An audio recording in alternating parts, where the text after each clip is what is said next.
Good morning, everyone. Happy Tuesday. How's everyone doing this morning?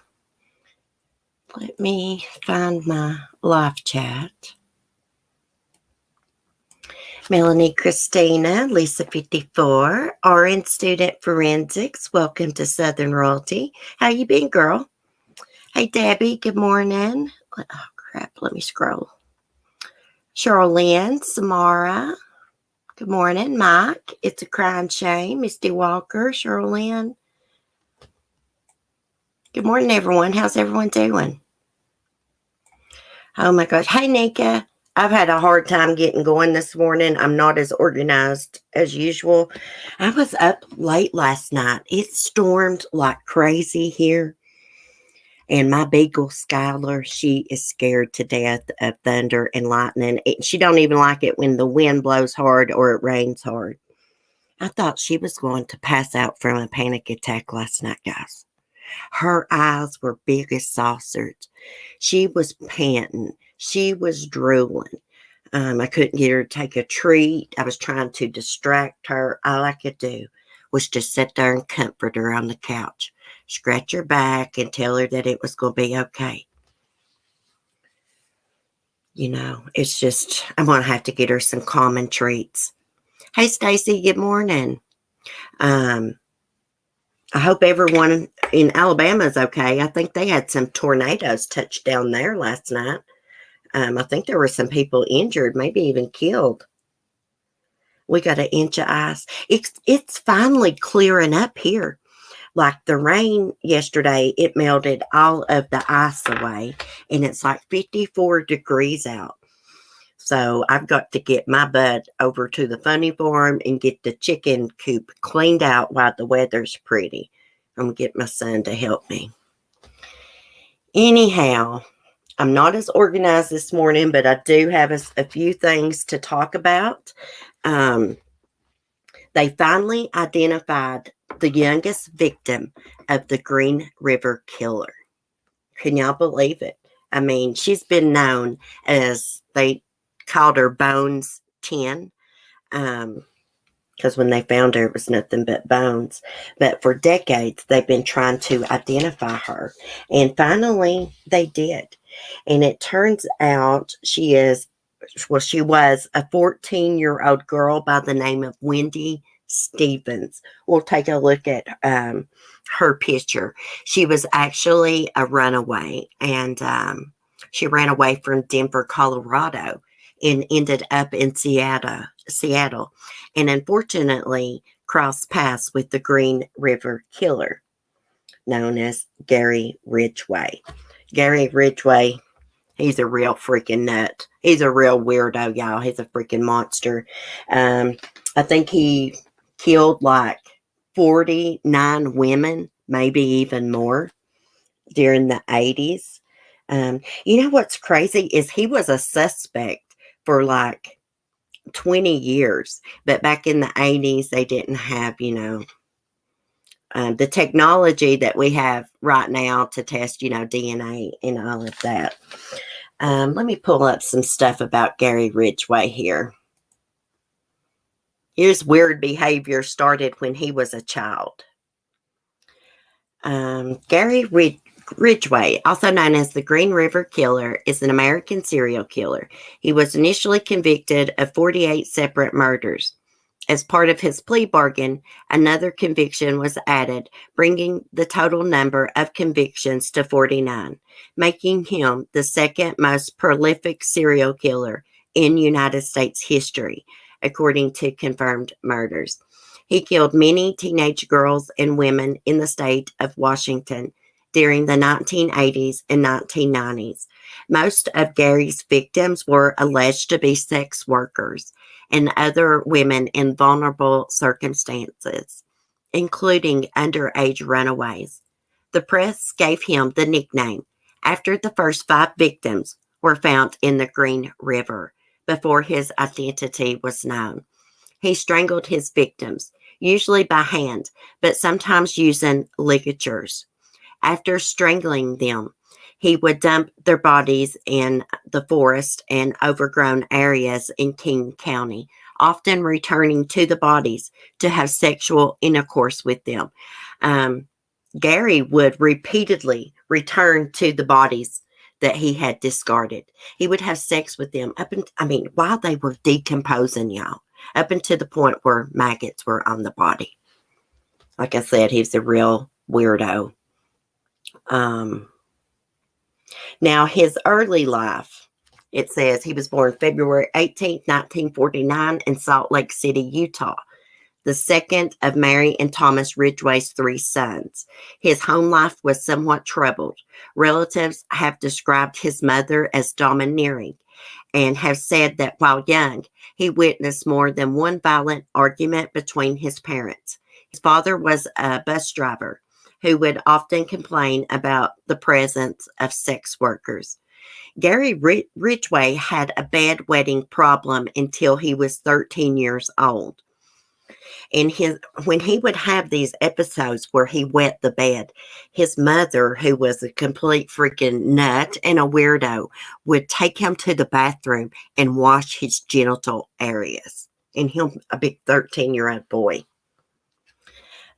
He began having sexual feelings towards his mother. And he also had feelings of I guess he was angry and disgusted at himself that he had these feelings towards his mother.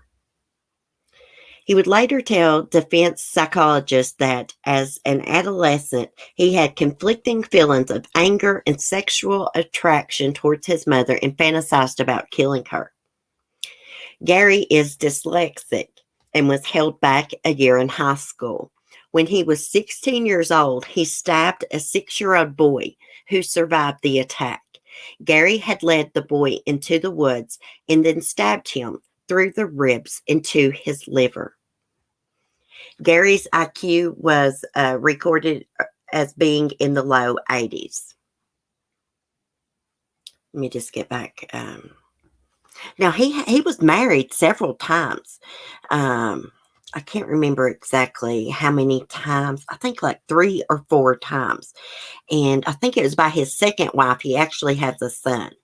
Now, Gary Ridgway did not want to be a father. But once his son was born, he kind of warmed up to the idea of being a father. He was a complete nut.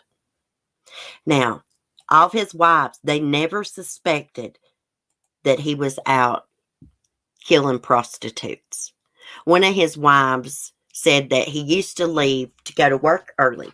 And Gary, he worked for Kenworth Trucking. He did body work on the trucks, doing painting and stuff like that. Anyway, she said that he would leave for work early sometimes, and she suspected that's when he done some of his killing.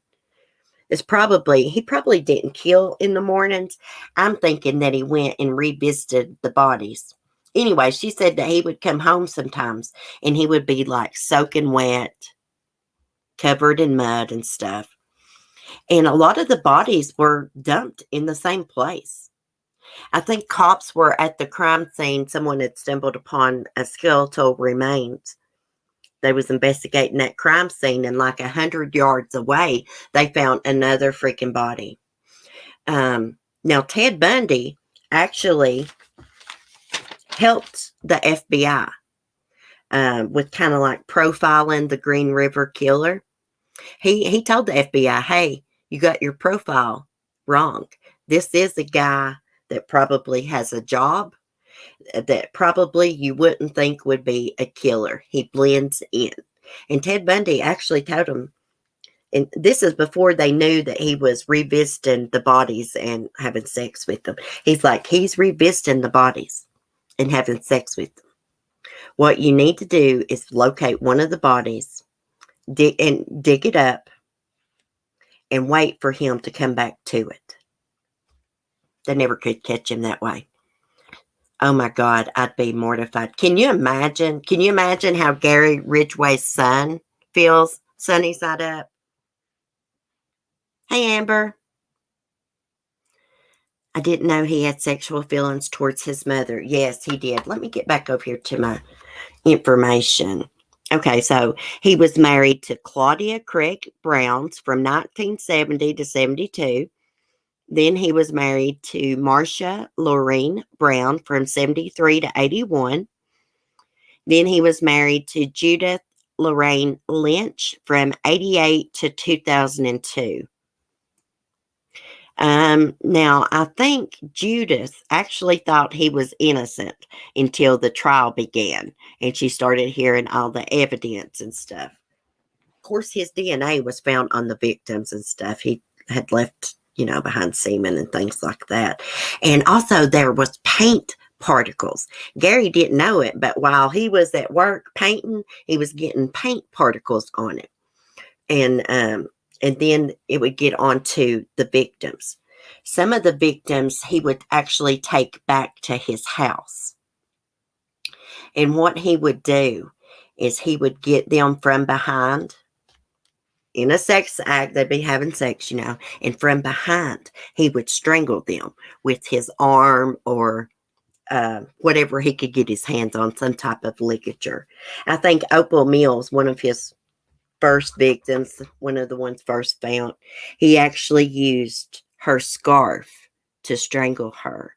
And it broke my heart listening to her mom's interview because her mom gave her that scarf.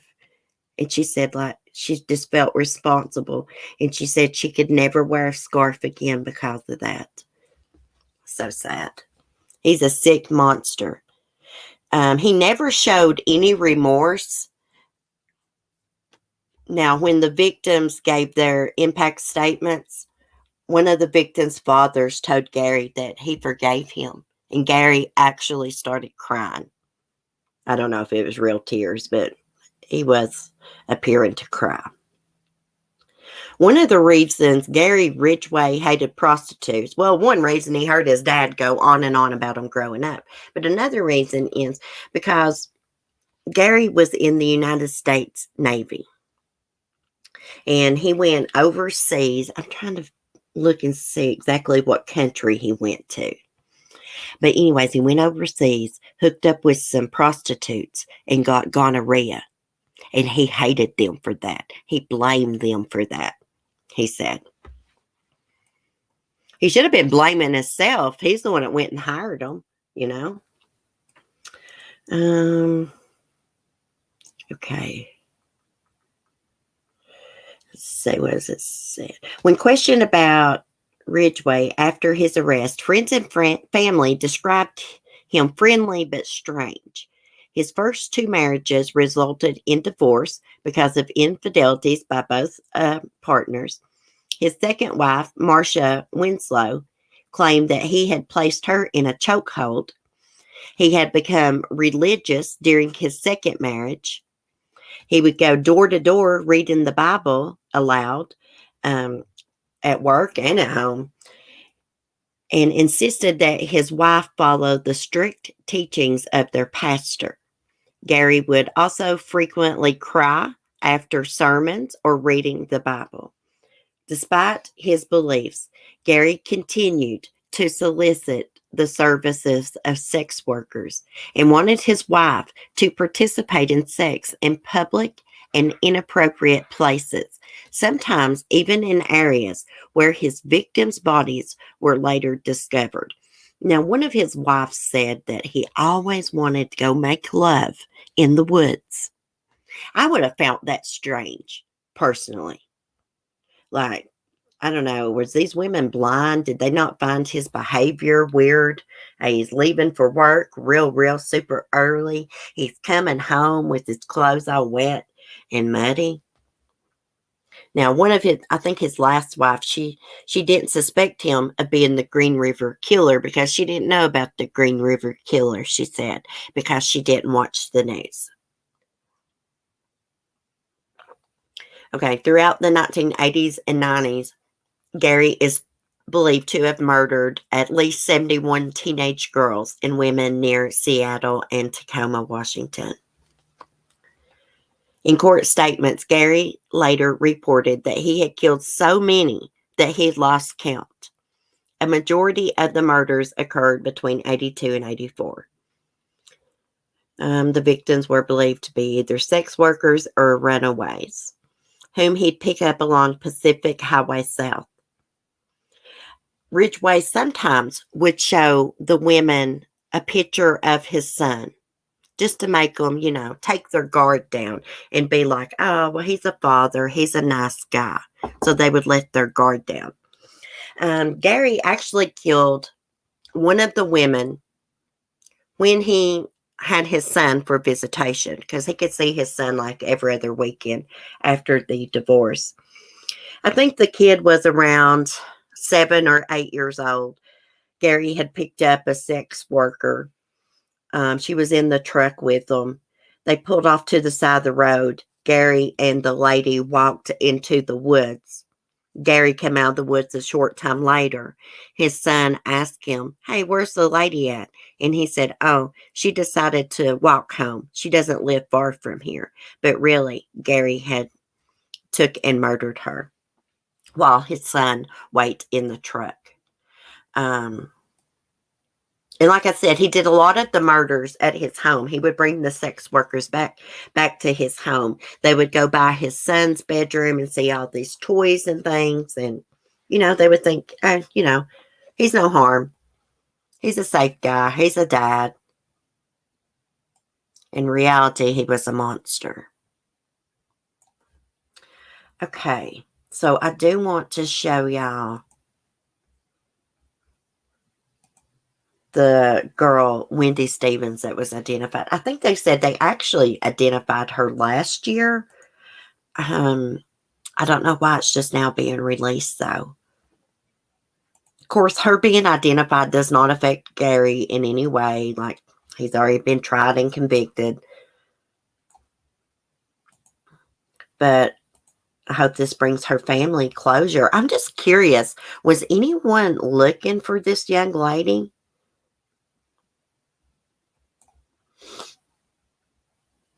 Crap, what I did with my article. Let me get it.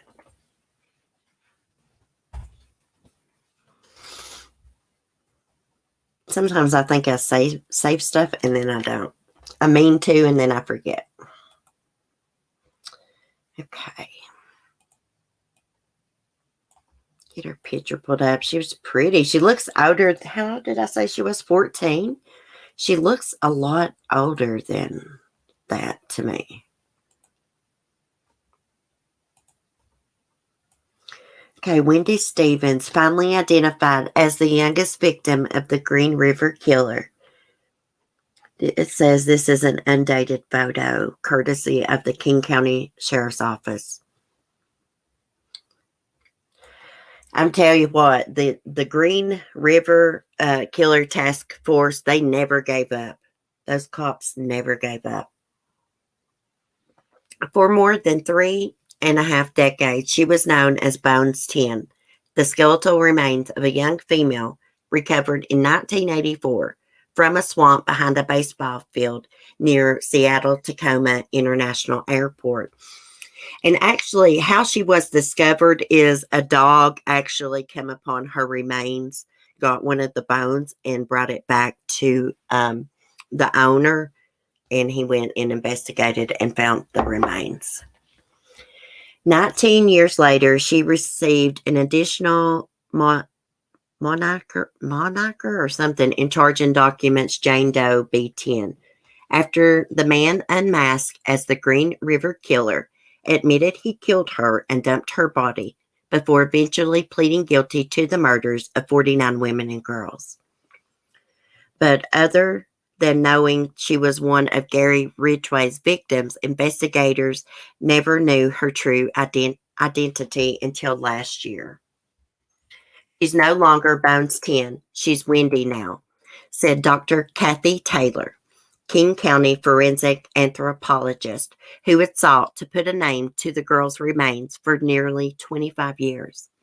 Using DNA extracted from the bone fragments last year, the DNA Doe Project, a nonprofit group of volunteer genealogists dedicated to putting names to the unidentified dead, developed a family genetic profile that helped King County investigators identify the remains of those of Wendy Stevens. Wendy, who was 14 years old when she ran away from her parents' Denver, Colorado home in 1983, is now believed to be Gary Ridgway's youngest victim, a King County Sheriff's spokesperson said Monday. Her bones were found in March the following year. So she ran away in 83 and she was found in 94. 14 years old. That's like the same age as my son. It says last year, county investigators submitted bone fragments to the DNA Doe Project's contracted lab to create a genetic sequence that the group then uploaded to genealogy sites, GED Match, and Family Tree DNA in search of potential relatives. There were no direct matches, but the profile returned multiple distant cousins on both sides of Jane Doe B10's family tree. So that's how they found out who she was. The team then built out family trees in search of common ancestors that led to the smoking gun couple. Wendy Stevens' parents, binder said. The group reported the match to the King County Sheriff's Office on September 27th. Investigators in turn notified Wendy's mother and traveled to Colorado to collect a DNA sample that confirmed the identification. The sheriff's office announced Wendy Stevens' identification Monday. I'm wondering if her parents are still alive.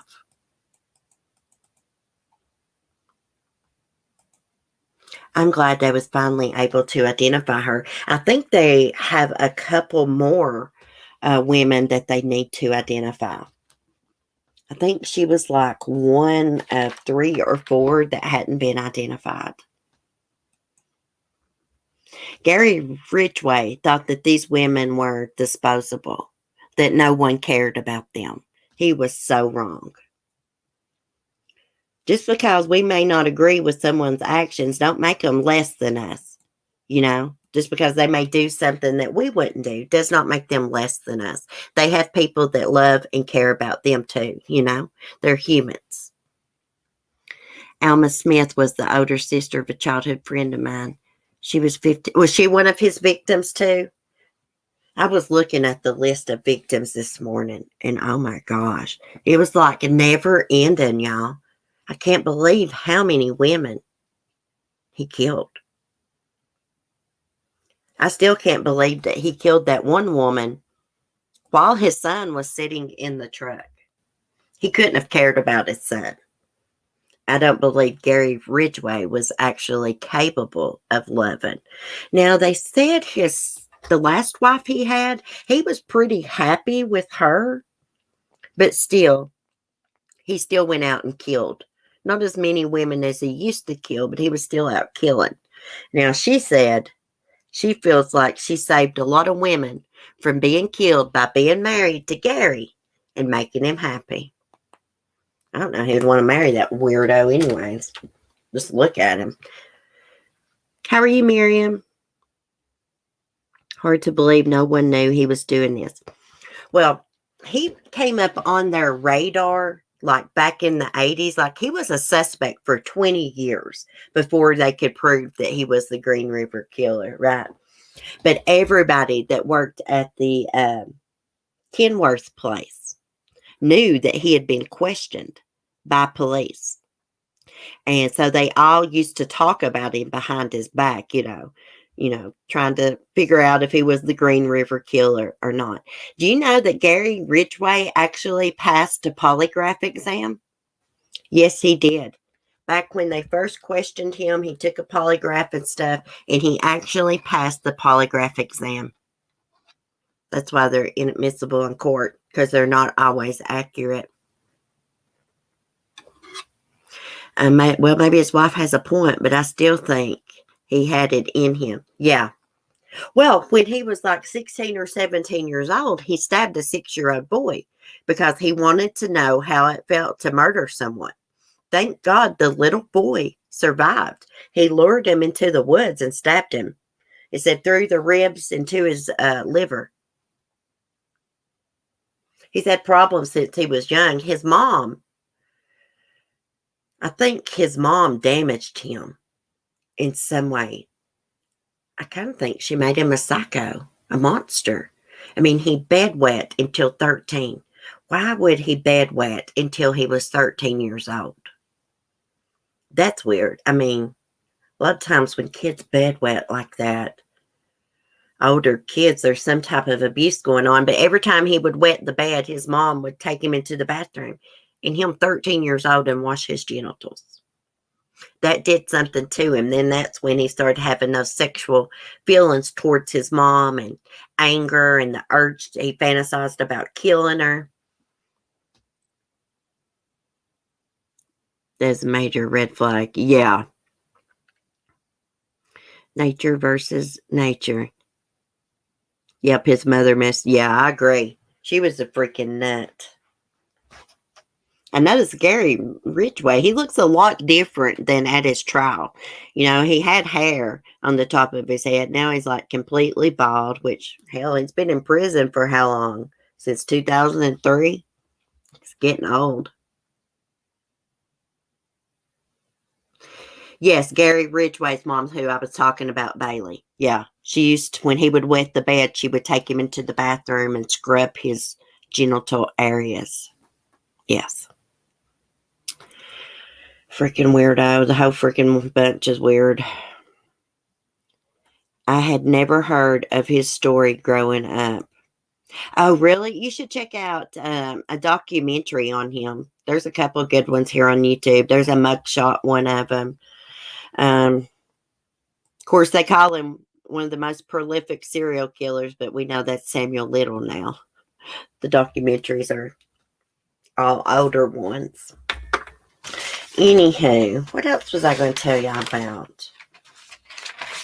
Oh, Evelyn's Law. Evelyn Boswell's Law. Tennessee lawmakers have filed that, and they're trying to get it passed. And Evelyn's Law would make it a misdemeanor crime to not report your kid or kids missing within 48 hours. I'll have to pull it up and read the exact details here in a sec. But I think that they should change that a little bit. It shouldn't be a misdemeanor crime. It should be a felony not to report your kids missing. I was so damn relieved when he was arrested. That piece of shit. Most of his victims were under the age of 19. Do you live up in that area, Sarah? I can't believe he killed the girls. He killed young girls, too. It wasn't just women. I just can't believe that none of his wives suspected that he was the Green River Killer. You know, one of their excuses was the one wife, she didn't watch the news.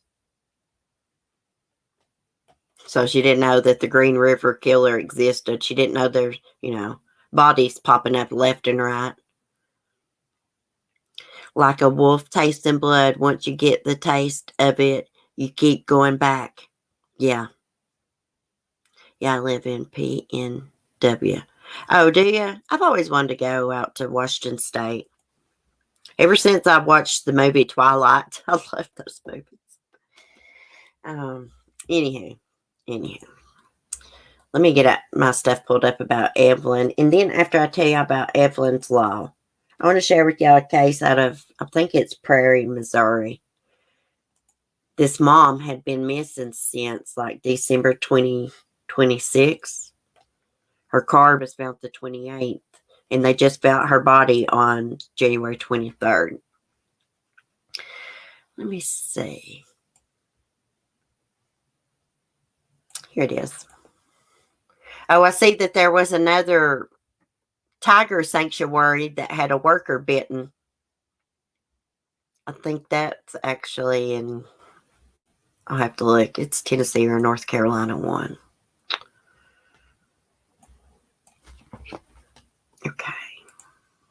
Let me share Evelyn's little picture. This case so gets to me. I can't believe that they're not going to go for the death penalty. No, they're just going to seek life in prison. Tennessee lawmakers file Evelyn Boswell's law in wake of child's disappearance and murder.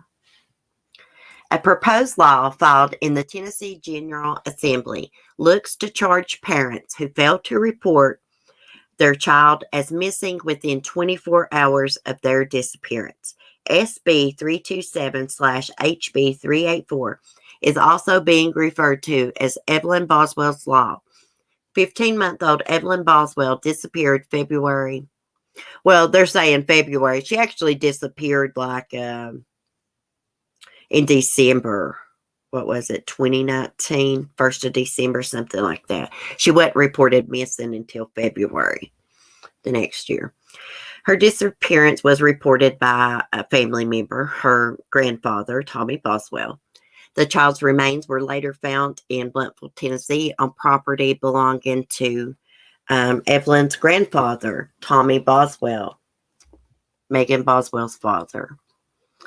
Megan Boswell has been indicted on 19 charges, including felony murder and child abuse regarding her daughter's murder. Some family members stated that they had not seen the child since December 2019.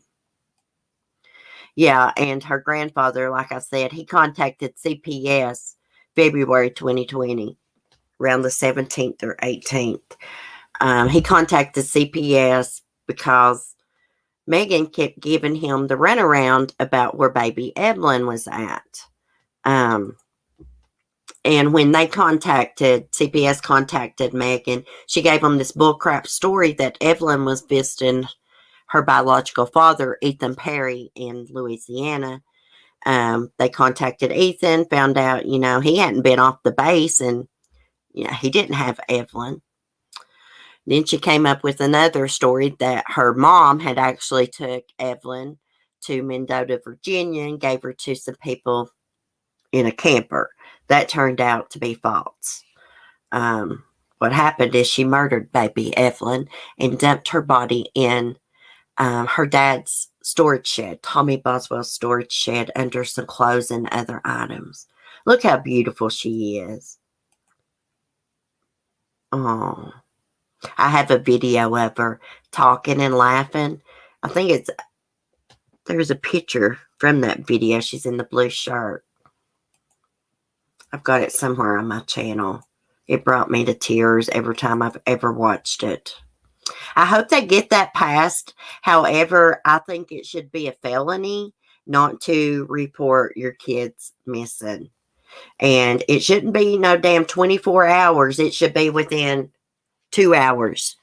You don't report your kids missing within 2 hours, you're going to be cuffed and stuffed, charged with a felony. That's the way it should be. All for that loser Chicken Shack boy. Oh, yeah. Hunter T's Chicken Shack. He is a complete freaking idiot. He done that news interview when Evelyn was first missing and stuff. And he kept promoting his Chicken Shack in that interview. He'd say, it's Hunter T's Chicken Shack. Hunter T's Chicken Shack. You freaking weirdo. I'd like to go shove a piece of chicken down his freaking throat. I believe that he knew that Evelyn was missing. He helped Megan cover it up. Angela Boswell, the grandmother, knew it too. So Hunter and Megan gave her that BMW to shut her up. That's my theory and opinion. According to Megan, they gave her that card so Megan could try to mend her relationship with her mother. Hey, that card wasn't even in Hunter T's Chicken Shack's name. It was in Hunter's mom's name, Melissa Wood. And they're fairly well off. They had like a real nice house in Bristol. I think it was in Bristol, Virginia, on the Virginia side. Big lake behind it, big pontoon boat. It was up for sale. But anyways, they gave that card to Angela. And as soon as the Amber Alert went out, Hunter got his mom to report that car stolen. How in the hell did they think that Angela, I mean, the car story doesn't even make no sense. The car's in Melissa Wood's name. Hunter and Megan take and give it to Angela. How in the hell do they think she's going to get tax and insurance on that and in somebody else's name? And who just gives a BMW away to their girlfriend's mother? Strung out mother.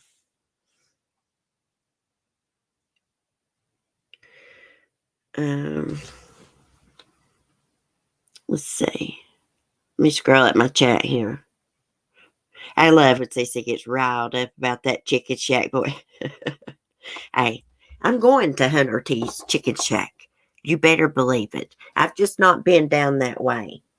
I used to get down to Kingsport and Bristol and Johnson City a lot. I've just not been down that way. But I'm going to get down there, and I'm going to take my phone with me. I'm going to place an order, and I'm just going to act like a regular customer. We're going to try out his food. We're going to give him a bad review, and then we're going to ask him some questions before we leave. That's my plan. Okay. Remember the Mcnabb case? Yes, I do. I just saw something about that yesterday. My recommended. Unbelievable. 14 days old parents only actually had the baby in their care for less than 24 hours, strung out on meth. Baby is killed, blunt force trauma. Yeah, and she's trying to get a new trial. Do you know that? What's her name? Courtney? Is it Courtney? Yeah, she's trying to get a new trial. She says that she shouldn't have been tried with him. He's trying to file some kind of appeal too, saying that they brought up like stuff that wasn't relevant to the case. They should have never had that baby in their care. Their little mobile home wasn't fit for a rat to live in. I'm telling you, the rats wouldn't even live in that place. For real. I think he killed the baby. Of course, she could have done it. They're both guilty. Poor little baby. What was her name? She had a really pretty name, the baby. Was it Kate? It starts with a C or a K. I know that.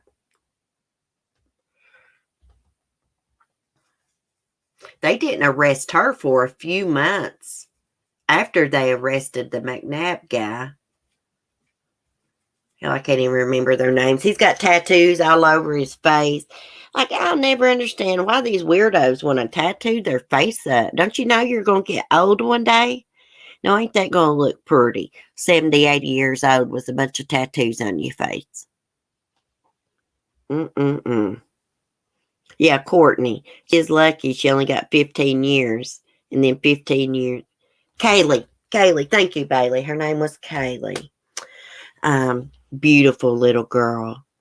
So precious. Born to parents like that. Hey, if they didn't want the baby, why didn't they give the baby to family members? I think her dad had been caring for the baby. I think so. I watched a little bit of that trial. I couldn't watch it all. It really, really bothers me. Hear what all they did to the baby. How could you hit a newborn baby in the head? Freaking weirdos. Did y'all see about the lady that was on that show, America's Worst Cook? She killed her adopted daughter. Yeah, this lady actually won America's Worst Cook.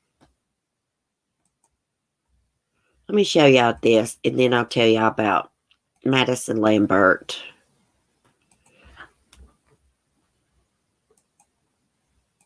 This is a cute little girl. I think some people adopt kids so they can beat on them. Some people have kids so they can beat on them. America's Worst Cook winner joked about child abuse before allegedly beating adopted tot daughter to death. Look at that little girl. How cute. Oh, bless her heart. The season 20 winner of America's Worst Cook apparently joked about child abuse before she was arrested for killing her 3-year-old adopted daughter. According to TMZ, 29-year-old Ariel Robinson performed to a small crowd in Spartanburg, South Carolina in 2019 when she discussed how her oldest sons misbehaved during a social worker's visit to her home. She claimed the social worker needed to make sure that she was fit to parent before allowing her to adopt. "Shut up before I come in there and punch you in the throat," Robinson said, referring to her sons. Robinson also said she should have locked her children in cages, which was met with a mixed reaction from the crowd. A judge denied bond last week for Robinson and her husband, Jerry Robinson. Both suspects are behind bars facing homicide by child abuse charges. According to court documents, authorities found the couple's adopted daughter, Victoria Smith, unresponsive at the couple's Simpsonville home off of Selwood Circle. The little girl later passed away at the Prism's Health Greenville Memorial Hospital. Them two big old people beating on a little toddler. Freaking monsters. An autopsy indicated that Victoria died from multiple injuries caused by blunt force trauma. Robinson, a mother of 5, and a former teacher at Sanders Middle School in Simpsonville, is known for winning season 20 of Food Network's Worst Cooks in America. "I just know that the Lord had his hands on me and he had a purpose for me to go on there," Robinson said this summer before winning $25,000 from the show. "He knew we were going through this adoption. We really could use the money, and he just let everything work out for our good." Oh, yeah, he let it work out for y'all's good so y'all could adopt a kid. And I'm going to shut up. Since the arrest, Food Network has pulled the entire latest season that crowned Ariel Robinson as the winner. Ariel Robinson told Greenville News last year that Victoria and her 2 siblings moved in with her and her husband in March. The Robinsons reportedly adopted all 3 children.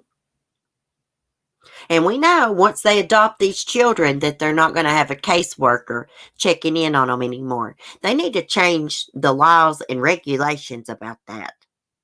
Because that's when a lot of these adoptive parents abuse these kids, is after the adoption is finalized and no one is checking in on them anymore. I just want to say there's a lot of good adoptive parents in the world. Because I feel bad when I say that, because I know that there are good adoptive parents and foster parents in the world.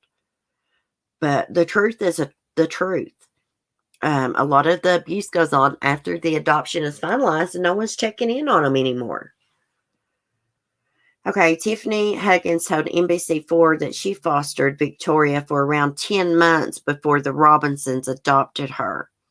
When she entered a room, all eyes were on her because she demanded it and she was a cutie, Huggins said, adding that Victoria had a contagious smile and loved to sing and ride her bike. Oh, bless her little heart. The South Carolina Department of Social Services released a statement Wednesday following the news of the couple's arrest. The South Carolina Department of Social Services is aware of allegations and the arrest made and is investigating along with law enforcement. The agency's standard procedures in a case like this involve taking appropriate action with any children remaining in the home after evaluating safety and risk. SLED, local authorities, and the coroner's office are currently investigating the case. Let's go back up to her little picture. She is such a cutie. Look at those blue eyes. Bless her little heart. Those monsters, I hope they rot now. They deserve the death penalty.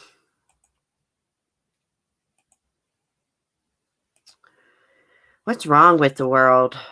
What's wrong with people? I think some people's evil. These abusers, they're really cowards. They really are. They're cowards. They feel weak inside. They feel powerless. So they beat on something that's weaker than them, vulnerable, because it makes them feel strong and powerful on the inside. Pieces of shit. I wouldn't piss on those two if they was on fire.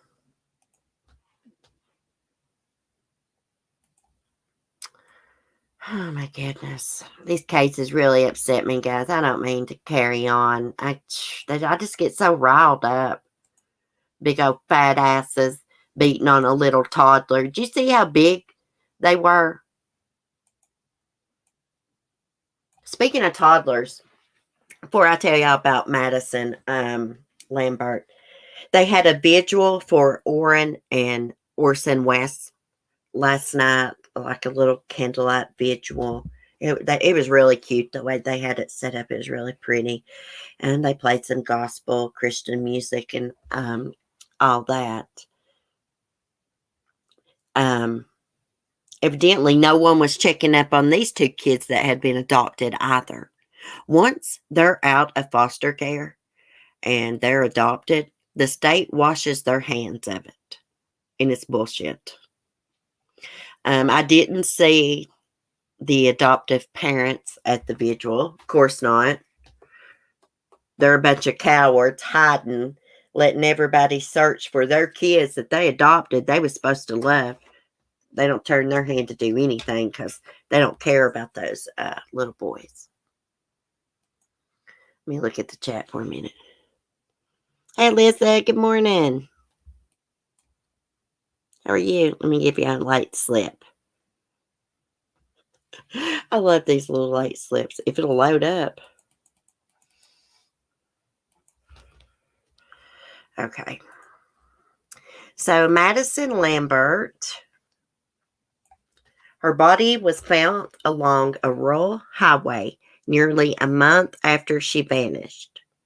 But questions remain about her mysterious disappearance. The Mississippi County Sheriff's Office said in a statement that the body of Madison Lambert, age 24, had been discovered near Highway BB Saturday around 2:30 p.m. Authorities said the cause of death remains unclear, and authorities are waiting for the results of an autopsy to determine more about the 24-year-old's final moments. Now, she was last seen. Let me see. Let me get my notes here. 2 days before her car was found, December 26th. Let me just scroll back up here. She was found last seen December 26th. Her car was found wrecked on the side of the road near Prairie, Missouri on December 28th. Now, they found her body this past Saturday on the 23rd. But on January 18th, they executed a search warrant at a guy's residence by the name of Greg Bug. Now, Madison evidently was dating, I think his name is Micah Bug, which is Greg Bug's son. Madison was last seen at that residence. Inside the residence, they did find a scrapbook that belonged to Madison. They also arrested 3 men inside of the home for possession of methamphetamine. So this must have been a drug house. That doesn't necessarily mean Madison was on drugs, though. Just want to make that clear. But I do think they know something about her disappearance and death. I'm going to keep following this, and I'll let y'all know if there's any updates. I didn't know about this case until this morning I ran across it. I don't think I did. My memory is so bad where I have ADHD and PTSD. Sometimes I won't have memory of things that I read. Madison does have a little girl, and she loved her little girl so much. Her aunt came out and gave an interview, but the little girl is heartbroken. She wants to know where her mom's at. Okay.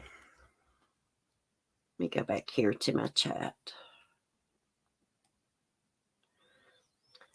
It's a system created to keep people down and struggling, needing services. And yes, they do build and falsify cases against parents to get the kids into the system to get the grant money. Yeah, I'm sure that there have been kids that were took from homes that didn't need to be taken. I'm sure.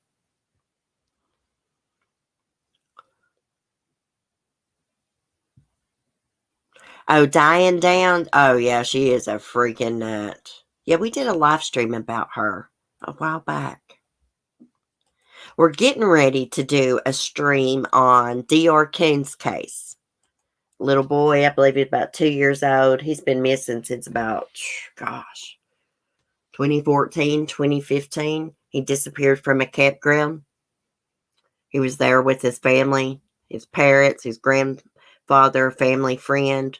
Parents is down by the river fishing. Grandfather, who's on oxygen, is supposed to be watching little Dior, but he disappears. He vanished without a trace. They never found nothing at that campground, up in the woods, nothing. His boots, clothing, nothing. That case has haunted me, dear. Well, we're probably going to do a live stream on that Friday. I have been researching it and reading everything I could get my hands on and watching all the interviews over and over that the parents have given. I'm not sure what to think about the case. I don't know if the parents were involved or not. I don't think they were. I'm going to shut up. I'm going to save it for my live stream. I got a suspicion who I think done something to him. Now, that psychic I'm always talking about, Reverend Adonna Serafina, whatever her name is. Now, she did a video, a reading on Dior Coon's case. And she claimed she solved the case and a bear actually carried Dior off. There's a problem with that. Dior had on boots that were too big for him. If an animal carried him off, they would have found his boots somewhere. You know, they've had tracking dogs in there, cadaver dog. They never found nothing.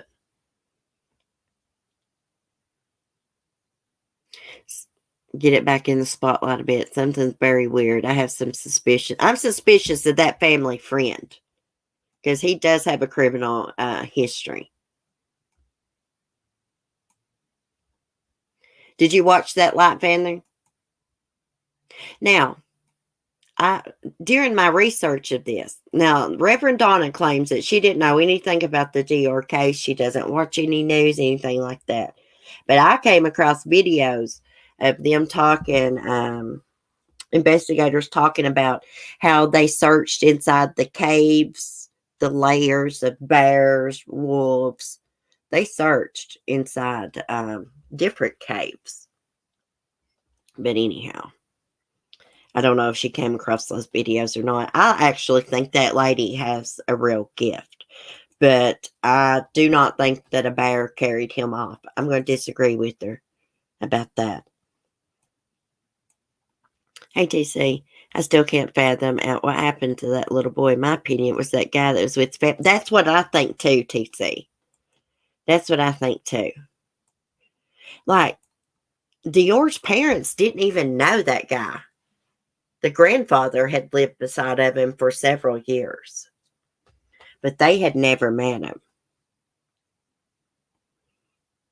Yeah, I got to get all my notes together. I'm going to be working some more on that today. I've been working on it a little bit for the last couple of weeks. I'm thinking that too. He was supposedly like down by the river fishing when Dior's dad walks back up to the campgrounds like, where's Dior at? But I don't know if I buy that or not. Because right down by the river was just a hop, skip, and jump away from the campsite. I never knew that until I started researching it last week. And I came across a video that showed the campground, and they actually walked down to the river where that friend was fishing at, and it's just a hop, skip, and jump. Oh, that's all right, Kathy, if you're late. That's okay. I get it. Let me get you a late slip. I like handing the late slips out. Anyhow, I plan on doing that stream Friday if there's no like breaking news. Like big news, like we're talking about like the West arrested. That rhymes. West arrested. Terrell and Jacqueline arrested. If they was to be arrested or something, no, we can't do that. Dior Coons case. But I do plan on doing it. There would see bear tracks as well. Yeah, now there were some cadaver dogs that did pick up a scent, I think, down by the river. But here's the catch with that. People drop cremated ashes into the river. You know, some people's loved ones, they want their ashes scattered there. So that's probably why the cadaver dogs alerted. And also, they have flown helicopters, drones, everything all over that campground. They've searched the bear layers, wolf layers, everything. They didn't find anything. Here's the funny thing, though. There has been several kids that have disappeared around that camping area over the years. I think the first one was like in the 50s. I've got all that information wrote down, and I'll share that with y'all Friday. Anyone heard of the Azara Chamberlain case? No, I haven't heard of that. It is creepy. Once you get into researching this case and you learn all of that, it's creepy. You know what a lot of people think?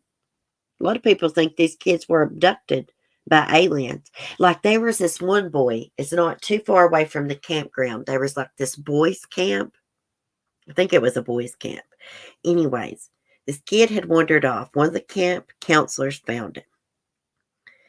And they was walking back to the camp. And he turned around and that kid was just gone, vanished. I believe that was like in the 70s or 80s. I'll have to go back and look at my notes. And that friend disappeared the same time the boy did and reappeared after they knew he was gone. I know it. I think he did something to Dior. I've actually thought to myself, is it possible he killed Dior and got his body out of the campground somehow without anybody knowing? In a cooler? I mean, he was little. Sleeping bag or something? I don't know. When they were talking to the grandpa's friend, Love Shack, I just felt like he was lying. I don't trust him either. I was looking at him too. He don't like to make eye contact or anything. And he lied. He told reporters the police asked him not to talk to reporters, and the police said they never told him that. Never. Why lie about something like that? You know?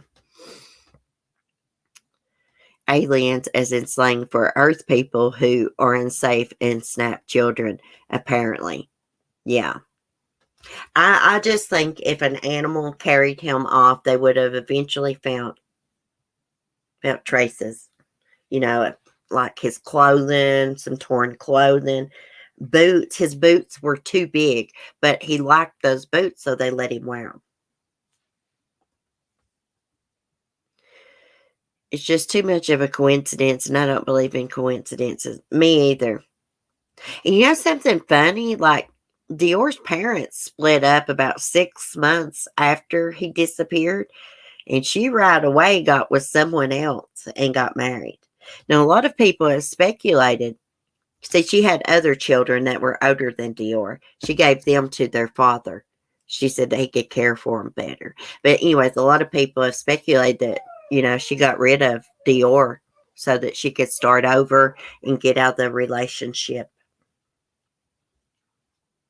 Uh-oh.